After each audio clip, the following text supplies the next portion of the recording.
Hello students, today we are going to start chapter 13 surface area and volume exercise 13.8 question number 4, 5, 6 and 7। Student, आज हम chapter 13 surface area and volume की exercise 13.8 के question number 4, 5, 6, 7 discuss करेंगे। This is the last question of chapter 13। Please like and subscribe my channel. Question number 4. The diameter of the moon is approximately 1/4 of the diameter of the earth. What fraction of the volume of earth is the volume of the moon? Students, question number 4 में हमें ये बोला गया है कि जो moon का diameter है, अगर हम अर्थ के डायमीटर का 1/4 कर दे तो मून का डायमीटर आ जाता है। तो हमें ये बताना है कि अर्थ और मून का जो वॉल्यूम होगा उसका फ्रैक्शन क्या होगा। ओके, सो स्टूडेंट, सबसे पहले हम अर्थ की बात करते हैं। अर्थ के डायमीटर को हमने डी मान लिया। क्वेश्चन में हमें बोला गया था कि अर्थ के डायमीटर का हम 1/4 करते हैं तो मून का डायमीटर आता है। तो हम मून के डायमीटर को लिख सकते हैं D/4। ओके, अब जब डायमीटर है तो हम रेडियस की भी बात करेंगे। तो हम सबसे पहले अर्थ की रेडियस फाइंड करेंगे। तो अर्थ की रेडियस के लिए हमने लिखा RE। अब अर्थ का डायमीटर क्या है? D। तो रेडियस निकालने के लिए हम D/2 कर देंगे, क्योंकि डायमीटर का हाफ करेंगे तो 2 आ जाएगा। सिमिलरली हम मून की रेडियस निकालेंगे, तो मून की रेडियस को हम लिखेंगे RM। तो मून का डायमीटर क्या है? D/4। उसका हम हाफ करेंगे तो D/4 इंटू 2 हो जाएगा। मीन्स मून की रेडियस हो गई D/8। तो हमें फ्रैक्शन फाइंड करना है, तो फ्रैक्शन को लिखने के लिए हम लिखेंगे वॉल्यूम ऑफ मून अपॉन में volume of earth. Student, moon और अर्थ दोनों स्फेयर टाइप के होते हैं, तो हम वॉल्यूम ऑफ स्फेयर का फॉर्मूला लगाएंगे। तो मून के लिए लगाएंगे हम 4/3 पाई R³ M। ओके, अपॉन में 4/3 पाई R³ E। 4/3 पाई से 4/3 पाई कैंसिल हो जाएगा। सो रिमेनिंग पार्ट हमारे पास बचेगा RM³ अपॉन में RE³। ओके, RM की वैल्यू हमारे पास है स्टूडेंट्स D/8। ओके, अब D/8 का हम क्यूब करेंगे तो मीन्स हम उसे 3 टाइम्स लिख सकते हैं, D/8 into D/8 into D/8। Similarly upon में RE की वैल्यू है D/2। क्यूब करेंगे तो हम उसको 3 टाइम्स लिख सकते हैं, D/2 into D/2 into D/2। अब हम सारे D से सारे D को कैंसिल कर देंगे। 2 से हम 8 को कैंसिल करेंगे, 2 1 ज़ा 2, 2 4 ज़ा 8। फिर हम एक 2 से 4 को कैंसिल करेंगे, 2 1 ज़ा 2, 2 2 ज़ा 4। फिर हम एक और 2 को 2 से कैंसिल कर देंगे। ओके, तो रिमेनिंग पार्ट हमारे पास बचा 1/8 इंटू 1/8 और डिनोमिनेटर में केवल 1 बचा। 1/8 इंटू 1/8 1/64 और डिनोमिनेटर में 1 आ जाएगा। रिमेनिंग पार्ट हमारे पास बचा 1/64। तो यही हमारा फ्रैक्शन हो गया 1/64। यहाँ हमारा क्वेश्चन नंबर 4 फिनिश होता है। Now question number 5। How many litres of milk can a hemispherical bowl of diameter 10.5 centimetre hold? Student, question number 5 में हमें बोला गया है कि एक हेमिस्फेरिकल बाउल है, उसमें हम कितना लीटर मिल्क स्टोर कर सकते हैं, जबकि उस हेमिस्फेरिकल बाउल का डायमीटर है 10.5 सेंटीमीटर। ओके, तो हमें बताना है कि उसमें कितना मिल्क हम लीटर्स में होल्ड कर सकते हैं। सो स्टूडेंट्स, हमें डायमीटर दिया है D 10.5। तो सबसे पहले हम उसकी रेडियस फाइंड करेंगे, 10.5/2। तो हमारे पास रेडियस आ जाएगी। रेडियस के लिए हो जाएगा D/2 मीन्स 10.5/2। तो रेडियस हमारी होगी 10.5/2। अब हमें वॉल्यूम निकालना है, तो वॉल्यूम ऑफ हेमिस्फेयर स्टूडेंट होता है फॉर्मूला 2/3 पाई R³। ओके, अब हम वैल्यू अप्लाई करेंगे। 2/3 एज इट इज़, पाई की प्लेस पे हमने 22/7 रखा, आर की प्लेस पे हमने 10.5/2 रखा। होल क्यूब है तो हम क्यूब है तो 3 टाइम्स लिखेंगे, 10.5/2 इंटू 10.5/2 इंटू 10.5/2। अब हम नॉर्मल सा मैथमेटिकल कैलकुलेशन करेंगे। सबसे पहले स्टूडेंट्स, हम 2 से 2 को कैंसिल कर देंगे और फिर एक और 2 से हम 22 को कैंसिल करेंगे। 2 वन ज़ा 2, 2 वन ज़ा 2। ओके, फिर हम डिनोमिनेटर में जो 7 है उस 7 से हम 10.5 को कैंसिल करेंगे।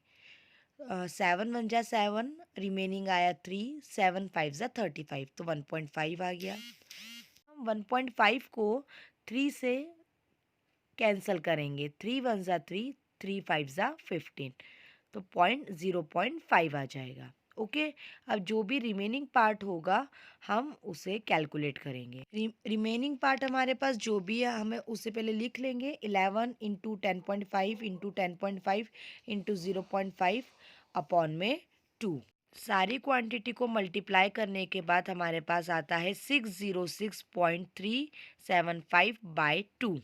606.375 को अगर हम 2 से डिवाइड करते हैं तो हमारा आंसर आता है 303.1875।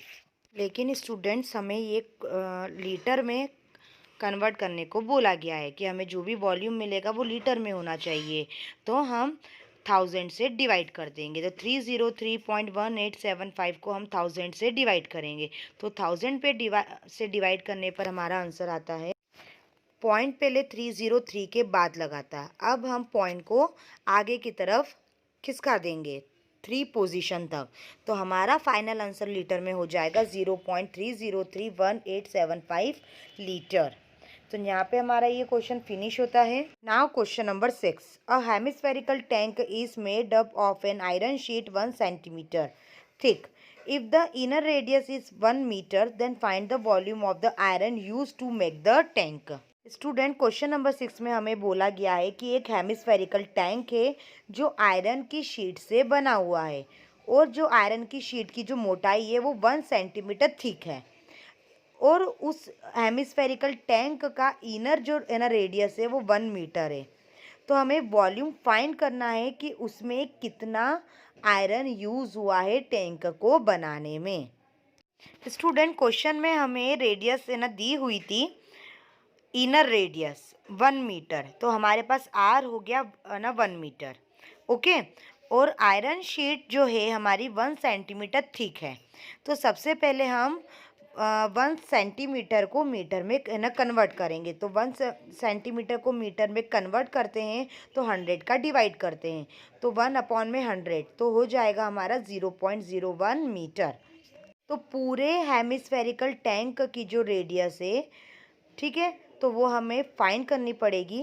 तो जो हमारे पास है ना रेडियस थी 1 मीटर, उसमें हम 0.01 ऐड कर देंगे। ठीक है, तो जब हम 0.01 में 1 ऐड करेंगे तो पूरे टैंक की हमारे पास टोटल रेडियस आ जाएगी 1.01 मीटर। स्टूडेंट्स, हेमिस्फेरिकल टैंक में कितना आयरन यूज़ हुआ है वो हमें निकालना है। मीन्स हमें उसकी मोटाई निकालना है कि कितना उस टैंक को बनाने में आयरन यूज़ हुआ है। तो हम आउटर एरिया में जितना आयरन यूज़ हुआ है उस वॉल्यूम में से इनर जो वॉल्यूम है वो माइनस कर देंगे। तो फॉर्मूला इस प्रकार से बनेगा 2/3 pi capital R cube minus 2/3 pi small r cube. अब आप क्वेश्चन में देखिए, जहाँ पे हमने 2/3 पाई R क्यूब माइनस 2/3 पाई R क्यूब लिखा है, तो दोनों तरफ 2/3 पाई है, 2/3 पाई है, तो हम 2/3 पाई कॉमन निकाल देंगे, तो रिमेनिंग पार्ट ब्रैकेट में बचेगा R cube minus R cube. Okay, 2/3 as it is, pi की प्लेस पे हम 22/7 ना रखेंगे, कैपिटल R की प्लेस पे 1.01 क्यूब और स्मॉल r की प्लेस पे 1 क्यूब। अब हम नॉर्मल सा मैथमेटिकल कैलकुलेशन करेंगे। 2 इंटू 22 हो जाएगा 44, 3 इंटू 7 21। ओके, अब 1.01 का क्यूब होता है 1.030301 माइनस एज इट इज़ 1 का क्यूब स्टूडेंट्स 1 ही होता है। अब ब्रैकेट में हम माइनस करेंगे 44/21 एज इट इज़, दोनों क्वांटिटी को हम माइनस करेंगे तो हमारे पास ब्रैकेट में आता है 0.030301। ओके, अब 44 का 0.030301 में हम मल्टीप्लाई करते हैं तो हमारे पास आता है 1.333244 अपॉन में 21 एज इट इज़। अब इस पूरी क्वांटिटी को हमको 21 से डिवाइड करना पड़ेगा, तो डिवाइड करने पर आता है 0.0634 मीटर क्यूब। सो स्टूडेंट्स, यहाँ पे उस टैंक को बनाने में कितना आयरन का वॉल्यूम यूज़ हुआ है, वो है 0.0634 मीटर क्यूब। तो यहाँ पे हमारा क्वेश्चन नंबर 6 फिनिश होता है। Now question number 7, find the volume of a sphere whose surface area is 144 centimetre cube. Student, question number 7 में हमें ये बोला गया है कि हमें एक स्फेयर का वॉल्यूम फाइंड करना है, जबकि उसका हमें सरफेस एरिया दिया है 154 सेंटीमीटर स्क्वायर। तो स्टूडेंट, सबसे पहले हमारे पास सरफेस एरिया स्फेयर का है 154 सेंटीमीटर स्क्वायर, तो उसके फॉर्मूले की हेल्प से हम रेडियस फाइंड कर लेंगे। तो जैसे ही हमारे पास रेडियस आ जाएगी, हम वॉल्यूम ऑफ स्फेयर का फॉर्मूला लगा के रेडियस की वैल्यू अप्लाई करके वॉल्यूम ऑफ स्फेयर फाइंड कर लेंगे। Students, surface area of sphere होता है 154 है क्वेश्चन में। सरफेस एरिया ऑफ स्फेयर के नीचे हमने इसका फॉर्मूला लिख दिया, 4πr² equal 154 as it is. 4 as it is, pi की प्लेस पे 22/7, आर की प्लेस पे r² as it is, 154 as it is. अब हम क्रॉस मल्टीप्लिकेशन करेंगे क्योंकि हमें r की वैल्यू चाहिए। ओके, तो r² एज इट इज़ 7 154 के पास जाएगा मल्टीप्लाई में, और 4 और 22 नीचे आ जाएंगे। अब हम 11 की टेबल से 22 को कैंसिल करेंगे, 11 2 ज़ा 22, और 154 को कैंसिल करेंगे, तो 11 1 ज़ा 11, रिमेनिंग आया 4, 11 4 ज़ा 44, 14। ओके, फिर हम 2 से 14 को कैंसिल करेंगे, 2 1 ज़ा 2, 2 7 ज़ा 14। तो रिमेनिंग पार्ट हमारे पास आया 7 इंटू 7 अपॉन में 4, 7 इंटू 7 मीन्स 49। तो r² की वैल्यू आई स्टूडेंट्स 49/4। अब r के ऊपर स्क्वायर है, तो वो स्क्वायर 49/4 के ऊपर रूट के फॉर्म में आ जाएगा। तो 49 का स्टूडेंट्स रूट होता है 7, मीन्स 7 इंटू 7 49, और 4 का रूट होता है 2। तो r की वैल्यू हमारे पास आ गई 7/2। अब हमारे पास r की वैल्यू आ गई, तो हम easily volume of sphere find कर सकते हैं। वॉल्यूम ऑफ स्फेयर होता है 4/3 pi r cube. 4/3 as it is, pi के प्लेस पे हमने 22/7 रखा, आर की प्लेस पे 7/2 रखा। होल क्यूब है तो उसे हमने 3 टाइम्स है ना लिख दिया, 7/2 इंटू 7/2 इंटू 7/2। हम एक 7 से 7 कैंसिल कर देंगे, 2 से 4 को हम कैंसिल करेंगे, 2 2 ज़ा 4, तो 2 आएगा ऊपर, तो एक 2 से वो 2 कैंसिल कर देंगे, और फिर एक लास्ट वाले 2 से हम 22 को कैंसिल करेंगे, 2 1 ज़ा 2, 2 1 ज़ा 2। तो रिमेनिंग पार्ट हमारे पास आया 11 इंटू 7 अपॉन 3। तो 11 इंटू 7 हो जाएगा 539 अपॉन 3। अब हम दोनों क्वांटिटी को डिवाइड करते हैं, तो हमारे पास आता है 179 इज टू 2/3। 179 ना, जब हम 539 को 3 से डिवाइड करेंगे तो 179 आएगा, और 2 हमारा रिमाइंडर आ जाएगा, इसलिए हम लिख सकते हैं 2/3, और 3 से हम डिवाइड कर रहे हैं तो हम डिनोमिनेटर में लिख देंगे। तो 179 इज टू 2/3 सेंटीमीटर क्यूब ये वॉल्यूम ऑफ स्फेयर हो गया। तो यहाँ पे हमारा क्वेश्चन नंबर 7 फिनिश होता है।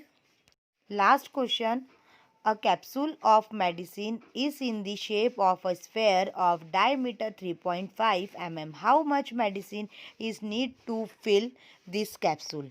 स्टूडेंट्स, इस क्वेश्चन में आपको कैप्सूल में कितनी मेडिसिन फिल है वो आपको फाइंड करना है, और कैप्सूल कैसी है, स्फेयर के फॉर्म में है। तो यहाँ पे हम वॉल्यूम ऑफ स्फेयर का फॉर्मूला लगाएंगे, डायमीटर दिया है तो डायमीटर का हाफ करेंगे तो रेडियस आ जाएगी। सो स्टूडेंट्स, ये आपका होमवर्क है। इसी के साथ हमारी एक्सरसाइज 13.8 फिनिश होती है। इसी वीडियो के साथ chapter number 3 surface area and volume हमारा फिनिश होता है। आई होप सो आपको ये चैप्टर अच्छे से समझ में आया होगा। Thank you very much.